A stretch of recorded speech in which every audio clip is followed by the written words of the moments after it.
विश्वानि देव सवितरदुरितानि परासुव यद्भद्रं तन्न आसुव।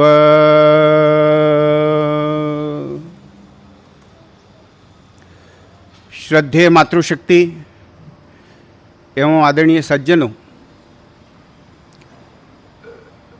वैदिक आध्यात्म का जो सरोवर महर्षि स्वामी दयानंद सरस्वती जी पुनर्जीवित कर गए, उस श्रृंखला का महर्षि की संस्था आर्य समाज के द्वारा जो स्रोत अभी भी हमारे देश में जारी है, उसके एक छोटे से विषय की संक्षिप्त चर्चा में आपका स्वागत है। हर सप्ताह यहाँ इस मंदिर के प्रांगण में देव यज्ञ करने के बाद, अग्निहोत्र करने के बाद किसी छोटे से वैदिक अध्यात्म के विचार पर एक विचारमणि प्रस्तुत किया जाता है, छोटी सी चर्चा रखी जाती है। यह चर्चा एक पूरा सत्संग या कथा जैसी नहीं होती, बस विचार सामग्री प्रस्तुत की जाती है ताकि जो श्रोता यहाँ उपलब्ध हैं और जो श्रोता बाद में YouTube के माध्यम से इसको सुने, वो इस पर विचार करें, अपना स्वतंत्र मत बनाएं, स्वाध्याय करें, चिंतन करें, और अगर उनको ये बात समझ में आए तो इस बात का आगे प्रचार प्रसार भी करें। तो इसी श्रृंखला में अभी आपने सुना, आज के उपलक्ष्य में मृत्यु विचार, मुक्ति विचार, मृत्यु के भय का विचार चल रहा था। परमपिता परमात्मा को याद करके उनसे हमारा संबंध, हमसे हमारी पहचान, इस बात को प्रस्तुत किया जा रहा था। परमपिता परमात्मा को एक व्यक्ति, एक जीव कैसे देखता है, उसको क्या समझता है, इस बात पर उसके जीवन की बहुत सारी विचारधारा का निर्भर होता है। जैसे आप अपने मन में एक गोता लगा के यह परीक्षा करने का प्रयास करो कि आप ईश्वर को क्या समझते हैं। आप जब परमपिता परमात्मा को याद करते हैं तो सबसे पहले उनका कौन सा गुण आपके मस्तिष्क में आता है। जैसे किसी के मन में आया कि उन्होंने ये दुनिया बनाई, किसी के मन में आया कि वो ही हमारा पालन कर रहे हैं, आज अगर मेरी सांस चल रही है तो उनके कारण चल रही है, मुझे भोजन मिल रहा तो उनके कारण मिल रहा, सृष्टि का पालन हो रहा तो उनके कारण हो रहा। और किसी के मन में वो प्रलयकारी भी हैं, यह भी बात आ सकती है। बहुत कम लोगों के मन में आएगी, क्योंकि जो बात अप्रिय होती है, अंत नहीं चाहता व्यक्ति, भौतिक दुनिया को हमेशा जीने वाला मानता, उसको शायद प्रलय कम याद आएगी।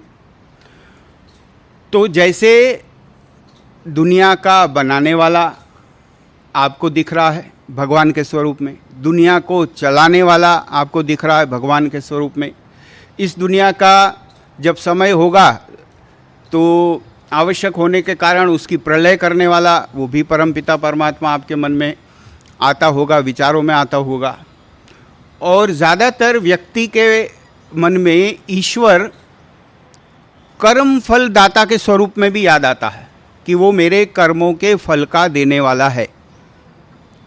और जब वो कर्म फल दाता के स्वरूप में याद आता है, तब उसके मन में क्या विचार आते हैं, उन विचारों के आधार पे आप निर्णय दे सकते हैं कि उसके अंतःकरण का जो आईना है वो कितना साफ है, उसकी विचारधारा कितनी ठीक है और कितनी हिली हुई है।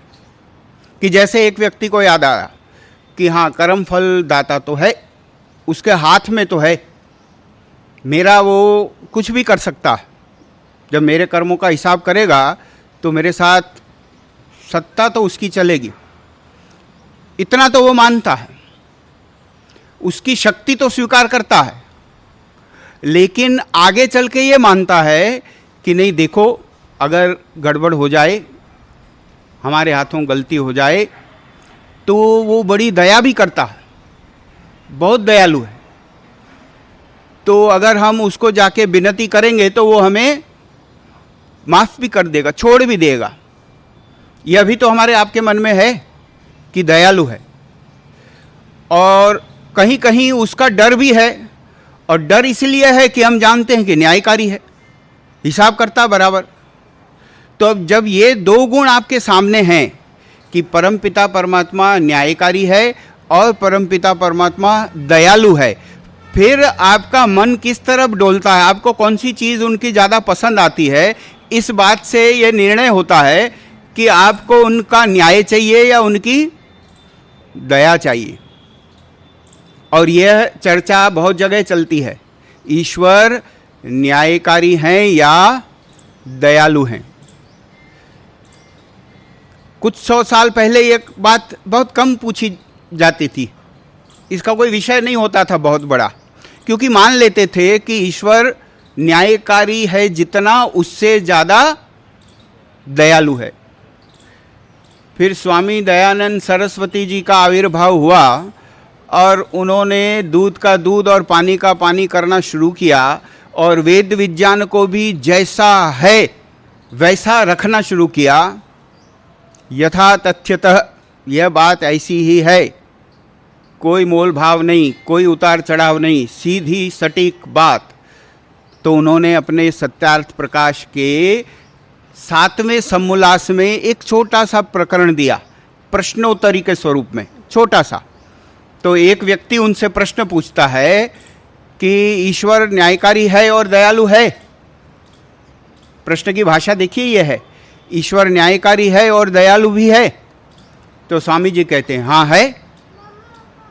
तो जवाब मिला कि यह हो ही नहीं सकता, न्यायकारी है तो दयालु कैसे होगा। न्यायकारी होने का क्या अर्थ होता है कि जिसने अगर गलत काम किया तो उसको दंड दिया जाए, उतना उतना बराबर बराबर दंड दिया जाए, और जिसने अच्छा काम किया तो उसको पुरस्कार दिया जाए। सुख और दुख के स्वरूप में बराबर बराबर जो हिसाब करे उसे न्यायकारी कहते हैं। और दयालु का अर्थ दुनिया क्या निकालती है, तो प्रश्नकर्ता कहता है कि दयालु का मतलब तो यह है कि किसी ने अगर गलती कर दी, पाप कर दिया, तो उस पर दया कर दे। दया कर दे माने उसको दंड ना दे, उसको छोड़ दे। तो स्वामी जी से वो प्रश्न करने वाला व्यक्ति कहता कि आपकी बात गलत है, ये हो ही नहीं सकता। जो न्यायकारी है वो दयालु कैसे होगा, और जो दयालु है वो न्यायकारी कैसे होगा। तो आप ये जो कहते हैं वो बात तो ठीक नहीं है कि परमपिता परमात्मा न्यायकारी भी है और दयालु भी है।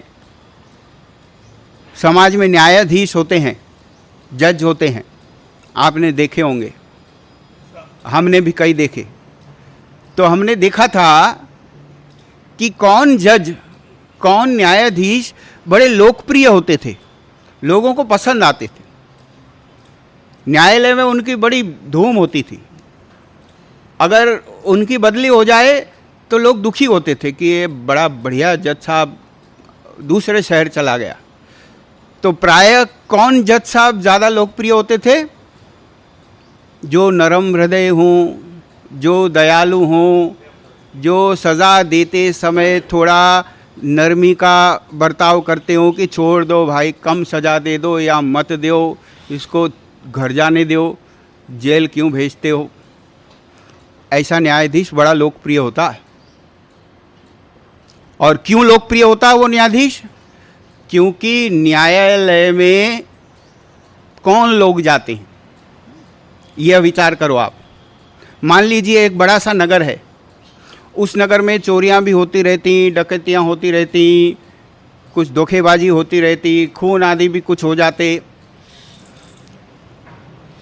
तो एक वर्ग हुआ जिनके साथ ये सब कुछ हुआ, जिनके घर पे चोरी हुई, जिसके साथ धोखा हुआ, जिसके खिलाफ डकैती हुई, जिसके परिवार के किसी व्यक्ति का खून हुआ। एक ये शोषित वर्ग है, शिकार हुआ है जो जुर्म का, और एक यह वर्ग है जो अभियुक्त है, अर्थात आरोपी है, जिस पर आरोप है कि तुमने चोरी की, तुमने धोखा दिया, तुमने डकैती की, तुमने खून किया। तो इनमें से कौन सा वर्ग न्यायालय में अधिक जाता? अनुमान करो आप। क्या ये शोषित वर्ग बहुत भीड़ में वहां दिखता है, या वो अभियुक्त वर्ग बहुत भीड़ में वहां दिखता है? सीधी बात है, जो आरोपी लोग होते हैं वही दिखते हैं वहां। शोषित तो अपने जीवन जीने में व्यस्त होते हैं, जब जब उनको बुलाया जाता तो कभी कभार जाते। बाकी जो ज़्यादा भीड़ दिखती, जो क्रिमिनल केस होते हैं, फौजदारी केस होते हैं, उनमें अभियुक्तों की दिखती और अभियुक्तों के वकीलों की दिखती। तो सीधी बात है, उनको कौन प्रिय लगेगा? दंड देने वाला न्यायाधीश प्रिय लगेगा या छोड़ देने वाला प्रिय लगेगा, मुक्ति देने वाला प्रिय लगेगा? तो उनमें तो वो ही पसंद है उनको। अब यही बात दुनिया में देखो, दुनिया में किस जो भगवान अधिक लोकप्रिय है वो कौन सा वाला है? ईश्वर का कौन सा गुण ज़्यादा पसंद है लोगों को? हिसाब बराबर बराबर करने वाला या दयालुपना करने वाला, छोड़ देने वाला? आप विचार करके देख लो, मंदिरों की भीड़ देख लो, सभाओं की भीड़ देख लो, घर घर में लोग क्या बात करते हैं, क्या सोचते हैं वो देख लो। और सबसे बड़ा जो प्रमाण है, सबसे बड़ा समाज का जो आईना है, वो समाज की प्रार्थनाएं देख लो। समाज की प्रार्थनाएं भी क्या कहती? हे ईश्वर, हमको छोड़ दो, हमसे भूल हो गई, हमें माफ़ कर दो। तो मतलब ये हुआ कि परमपिता परमात्मा भी छोड़ देने वाला प्रिय है, न्याय करने वाला ज़्यादा लोकप्रिय नहीं है, अधिक नहीं चाहिए लोगों को। अब प्रश्न ये है कि ये जितने लोग ईश्वर से दया मांग रहे हैं, इनको मिलेगी दया? ये सोचना है। अगर नहीं मिलेगी तो क्यों नहीं मिलेगी, और अगर मिलेगी तो उनके न्यायकारी गुण का क्या होगा, यह बात विचार करनी है। और इसमें जो महर्षि स्वामी दयानंद सरस्वती जी ने जवाब दिया है, उस जवाब पर आपका अगर ध्यान गया है तो आप उनके पक्के विद्यार्थी हैं। अगर सत्यार प्रकाश आपने कस के पढ़ा है, बिल्कुल अच्छे से पकड़ के लाइन बाय लाइन पढ़ा है, तो यह उत्तर आपको सबसे पहले ही मालूम होगा। स्वामी दयानंद सरस्वती जी ने जो जवाब दिया उसका थोड़ा विश्लेषण कर लें और बाकी आपके विचार करने पे छोड़ें।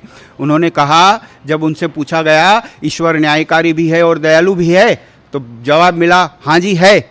तो बोले ये कैसे हो सकता है? प्रति प्रश्न आया, ये कैसे हो सकता है? न्याय करेगा तो दया कैसे करेगा, और दया कर दी तो न्याय कैसे कर पाएगा? तो आप ये जो कह रहे हैं ये बात तो ठीक नहीं है, समझ में नहीं आती।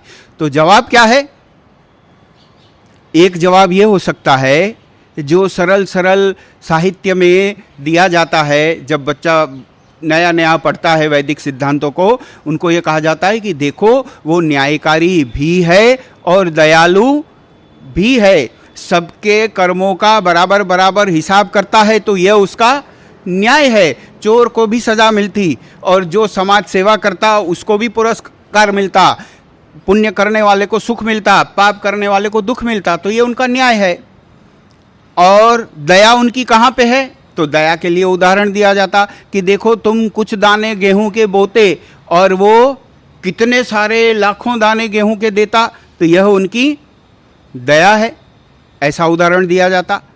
तो शुरुआत में समझने के लिए ठीक है, वो न्यायकारी भी है और दयालु भी है, लेकिन एक आपके हमारे आयु के व्यक्ति के लिए तो थोड़ा बड़ा वाला इंजेक्शन लगेगा, बड़ा ठीक ठीक वाला जवाब, सीधे सत्यार प्रकाश वाला।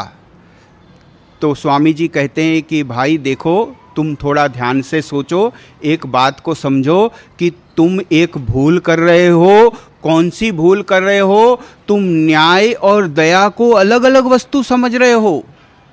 हकीकत यह है कि न्याय ही दया है और दया ही न्याय है। अच्छा जी, बिल्कुल। कैसे? कैसे कि इतने सारे जीव जो जगत में चल रहे, उनमें जो जो व्यक्ति पाप करता, ईश्वर की आज्ञा का भंग करता और जीवों को नुकसान करता, दुखी करता, उनके साथ परमपिता परमात्मा न्याय करने बैठते हैं और यथा तथ्यतः बिल्कुल बराबर वाला, जैसे को तैसा वैसा ही वैसा, हिसाब में कोई गड़बड़ नहीं। और तब अगर ईश्वर जो बात आप कहते हो, जिसको आप दया समझते हो, वो वाली दया करने लगे कि किसी पर प्रसन्न हो गए, किसी ने बहुत गिड़गिड़ा लिया तो बोले तुमको छोड़ दिया जाओ, और किसी ने नहीं गिड़गाया, उसको आता नहीं तो उसको बराबर बराबर दंड किया, तो न्याय होगा नहीं। और अगर वैसा कर लिया तो एक तरफ तो न्याय नहीं होगा और दूसरी तरफ जो बाकी जीव जो ठीक ठीक नियम का पालन करते हैं या जिसके खिलाफ शोषण हुआ है, जो शिकार हुआ है इसके कर्मों का, उसके साथ अन्याय हो जाएगा। तो मतलब ये हुई कि इसके साथ अगर आप जैसी बोलते हो वैसी दया करी तो बाकी सबके साथ अन्याय हो रहा। तो जब परमपिता परमात्मा न्याय करते हैं तो सिर्फ एक व्यक्ति जो सामने है उसको सोच कर नहीं करते, वो तो पूरे समाज को, सभी जीवों को, पूरे जगत को ध्यान में रख के करते हैं। और वो अपने नियमों में कहीं लचीलापन नहीं लाते कि कहीं चलो ठीक है जाओ छोड़ दिया, और कहीं नहीं आज तो तुम्हें सजा देंगे, ऐसा बिल्कुल भी नहीं है। उनका न्याय जो है वो हमेशा गणित की तरह बिल्कुल बराबर बराबर चलता है, और बराबर बराबर चलने के कारण वो न्याय भी करते रहते, किसी को छोड़ते भी नहीं और नहीं छोड़ते। इसलिए समाज में न्याय का शासन बना रहता, और न्याय का शासन बने रहने के कारण सब पर दया होती रहती। कैसे सब पर दया होती? कि जो व्यक्ति पाप करके अब उनके सामने प्रस्तुत है, जिसका अब हिसाब हो रहा, उसका सुधार भी तो करना है। पापी व्यक्ति ये कहता कि सुधार उधार छोड़ दो, मुझे भी छोड़ दो, मेरा कुछ मत करो, मैं मज़े करूं वैसा रखो, ऐसा नहीं चलेगा। मर्जी तो नहीं चलती हमारी, स्वतंत्रता तो जो है वो कर्म करने में है, फल भोगने में तो हम परतंत्र हैं। तो उस वक्त वो कहते हैं कि देखो तुम्हारा सुधार भी करना है और न्याय करके बाकी शोषितों का रक्षण भी करना है, इसलिए तुम्हारा सुधार होने के लिए भी तुम्हें दंड मिलना पड़ेगा। दंड व्यक्ति के लाभ में होता है। यह बात जिसको समझ में आएगी उसी को आज की चर्चा समझ में आएगी। अगर मैंने पाप किया और ईश्वर ने मुझे दंड नहीं दिया तो समझ लो मेरा नुकसान हो गया, और अगर मुझे दंड मिला, जो मिलने ही वाला है, मेरी मर्जी नहीं चलने वाली उसमें, तो वो मेरे ही सुधार के लिए है। जैसे न्यायालय में जब न्याय पढ़ाया जाता तो उसमें लिखा जाता कि सज़ा देने के कई प्रयोजन होते हैं, उसमें एक प्रयोजन होता है सुधारवादी प्रयोजन, रिफॉर्मेटिव थियरी, कि व्यक्ति को सुधार करने के लिए उसको दंड दिया जाता। तो परमपिता परमात्मा उस व्यक्ति का सुधार चाहते हैं। तो जो पाप करके दुख मिलने वाला है वो मिलेगा तो सुधरेगा, इसलिए जो और पाप हैं वो करने से वो बचेगा। यह जो सिद्धांत है, इस सिद्धांत से यह प्रतिपादित होता है कि न्याय ही दया है और दया ही न्याय है। ये एक सिक्के के दो पहलू हैं, या आगे बढ़ के कहो तो एक ही सिक्का है। आप इन दो में से किसी एक का चयन कर ही नहीं सकते, संभव ही नहीं है। तो महर्षि स्वामी दयानंद सरस्वती ये बढ़िया से सप्तम समोल्लास में समझाते हैं कि देखो ये दोनों एक ही हैं। तुम इस भ्रम में न पड़ो कि दया मतलब छोड़ देना है और न्याय मतलब दंड देना है। ईश्वर का जो कर्म फल सिद्धांत है वो एक ही झटके से दोनों काम करता रहता है। जगत का न्याय भी करता रहता और जगत पर दया भी होती रहती। और इसीलिए उसी समोल्लास में आगे जो एक प्रश्नकर्ता फिर से पूछता है, तो क्या फिर ईश्वर क्षमा नहीं करते, ईश्वर माफ़ नहीं करते? सीधी बात है। इससे यही साबित हुआ, ये माफ़ी वाला व्यवहार जो है वो जीवों के लिए है। एक व्यक्ति दूसरे व्यक्ति को माफ़ कर सकता है, क्षमा कर सकता है, ईश्वर क्षमा नहीं करते। बड़ी कड़वी बात है। और जब कड़वी बात होती है तो अंदर से आवाज़ उठती है कि नहीं मानना इसको। जब वैद्य चिकित्सा करता तो कई बार कड़वी दवाई देता, डॉक्टर जब बड़े गंभीर मर्ज का इलाज करता तो काटाकुटी भी करता, सर्जरी भी करता, तो उसके मन में उस वक्त स्नेह भाव ही होता है, भले का भाव ही होता है, और उसे भले के भाव से वो कड़वी दवाई भी देता है और हमारे शरीर पर कैंची चाकू भी चलाता है। तो परमपिता परमात्मा भी जब हमें क्षमा नहीं करते लेकिन हमें दंड देते हैं, तब उनके मन अंदर का भाव जो है वो उसी चिकित्सक जैसा होता है और उसी वैद्य जैसा होता है कि इसका सुधार होना ज़रूरी है, क्योंकि इसका कल्याण इसके सुधार में ही है। इसको सुधारना पड़ेगा ताकि ये आगे ऐसा न करे और अच्छे अच्छे काम करे, तो इसकी और प्रगति होवे। क्षमा व्यक्ति करता है और वो भी योग्यता देख के करता है, और क्षमा भी वही व्यक्ति कर सकता है जिसमें क्षमा करने की ताकत हो।